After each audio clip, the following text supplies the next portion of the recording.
It was the story of a man who in childhood long ago had chanced upon a book in which there was a picture that frightened him. He had grown up and forgotten it, and one night, upon a lonely railway platform, he had found himself in the remembered scene of the picture. He had confronted the solitary figure under the lamp, recognized it, and fled in panic.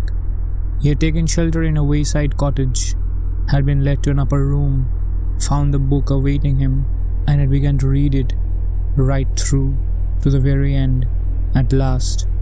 And this book too was called The Midnight Express, and it was the story of a man who in childhood it would go on thus, forever and forever and forever.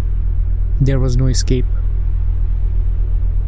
This strange little tale has been stuck inside my head since the day I first read it. It's a tale almost a century old. It's a very relevant modern tale. It's about fear, one of humankind's primal fears. The story I'm going to tell you today is about a man afraid of his shadow. The story goes something like this.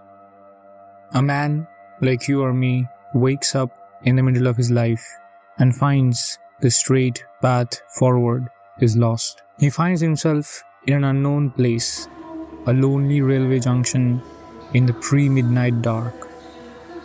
He doesn't remember how he got there. Then he realizes the railway station is not completely empty. There is another man standing some distance away from him under a lamp.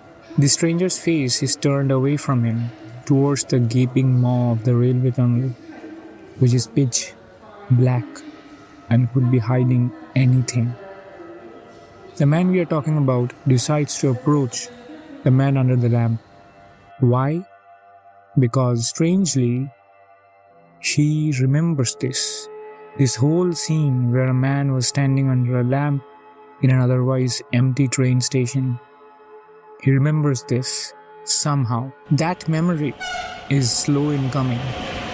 When it finally arrives, it hits him like the blinding light from a speeding train, waking him from the dream of life to the nightmare of this liminal hell. He had read about this exact experience he was now having in a book bound with red buckram when he was a child and afraid of the dark.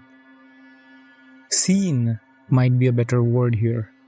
He had seen a picture of this exact scene in an illustration of that book. The illustration on page 50. As a child, he had tried to read through the book, awake, alone in the waiting quiet of his childhood home, but would always be overcome by a strange sleep whenever he reached page 50, the page with the illustration which had now come to life. And as a child, he would begin again the next night, and again the next night, and the night after, starting from page 1, reaching 50, falling into unmapped pits of sleep, always forgetting what he had read and why he couldn't go past page 50. Coming back to his senses, the man decides he will walk up to the person with some excuse and finally solve this mystery that had misted his entire childhood. He will find out who that man from the illustration in the red book is. He goes to him and turns around to see his face. He will just ask the time, there is nothing wrong about that, when he sees it. The sight plunges him into mute terror. The man standing under the lamp is himself. He has the exact same face as him. The man starts running in abject fear and hears footsteps following. Carl Gustav Jung was a Swiss psychiatrist and psychoanalyst, a pupil and former collaborator of Sigmund Freud. Jung was known for his influential work on dream analysis and developing modern conceptions of the different parts of the human psyche, the persona, the collective unconscious, the anima, animus, the various archetypes, and the shadow. The shadow is a part of ourselves that we repress. Every subdued impulse and desire, emotions like anger or jealousy, traumatic memories, when these get shoved due to various reasons, societal norms, pressure to conform, for the sake of sanity, and even due to our own consciences, they slowly coagulate into our shadow. The persona that we project to the outer world in many ways is a neat, curated version of ourselves with the ugly bits shoved under the carpet. These ugly bits fester and rot in the forgotten, dusty places of our minds, slowly over the years forming the shadow.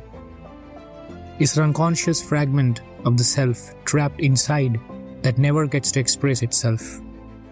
Until, that is, it does. In sudden bursts of unprecedented violence or rage, or twisting into some sick obsession, compulsion, or some strange psychological malady.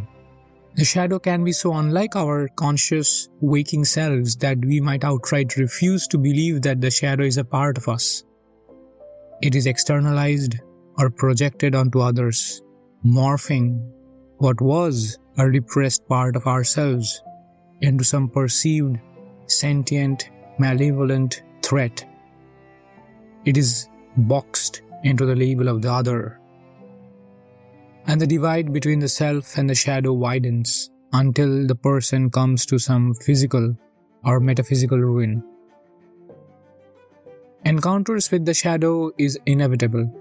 Individuation, acknowledgement, and incorporation of the shadow within ourselves, however, is a choice. Jung says it is vital that we face and embrace the darkness of our individual shadows and assimilate the truths and lessons it can teach us. The shadow, integrated properly, can be a gateway to untapped creativity, vitality, instinct, authenticity, and repressed potential, hitherto rejected by the conscious ego. That is the way to becoming a richer and fuller human being who has faced the terror of the abyss inside themselves and had overcome it. Keeping an account of your dreams, analyzing and dissecting your hidden impulses or desires, practicing active imagination are some ways to go about it. The shadow will find you. It will come with your face, breaking free of any psychological chains you put around it, imploring you again and again to address it, acknowledge it.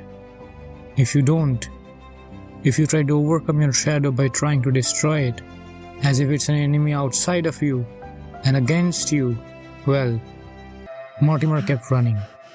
He had looked into the stranger's face in the railway station and had found that it was his own face, his own self gazing back at him, running through landscapes as unreal as his own experience until then. He came upon a white cottage with an impression of a human face on the door. He knocked like a madman with bare, bleeding out knuckles before the occupant opened the door and ushered him into a room with a red book on table. Some foreboding power drew Mortimer to the book, and he flipped through it only to realize it was the same book from his childhood. The book he had read every day and fell asleep every time, forgetting what he had read the next day. He determined to read it now and finally understand what was it all about. He began with the first paragraph. It was the story of a man who in childhood long ago had chanced upon a book in which there was a picture that frightened him. It was a loop, an inescapable circle of hell that had its hold on him 38 years ago, when he was a child and still did now. As he was going through the third iteration, he saw that the stranger who had left him until now had returned. It sat in the chair opposite to him and raised his hand to take off the cloth that covered his visage till then. Mortimer didn't wait to see what his mind already knew. He never waited to see what the host, who was also himself, wanted from him. As Mortimer plunged forward and seized the tormentor by the throat, his own throat was gripped with the same brutal force. The echoes of the strangled cry were indistinguishable, and when the last confused sounds died out together, the stillness of the room was so deep that you might have heard the ticking of the old grandfather clock and the long-drawn rhythmical of the sea on a distant coast 38 years ago. By strangling his shadow, Mortimer had strangled himself. Instead of choosing the Jungian path to integration of the shadow, he had chosen the path of annihilation and oblivion.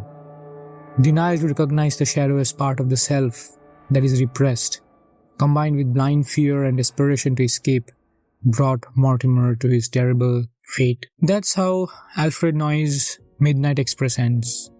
The story has been running circles in my head for quite a while with its eerie descriptions, the Gothic double motif that mirror works like Dr. Jekyll and Mr. Hyde. The story's associations, intentional or unintentional, with Jungian themes was what really made me interested in it. Incidentally, Carl Jung also wrote a red book which documented his personal inner journey decades after Noyes' story was published. I've linked the original story in the description for you to read for yourself.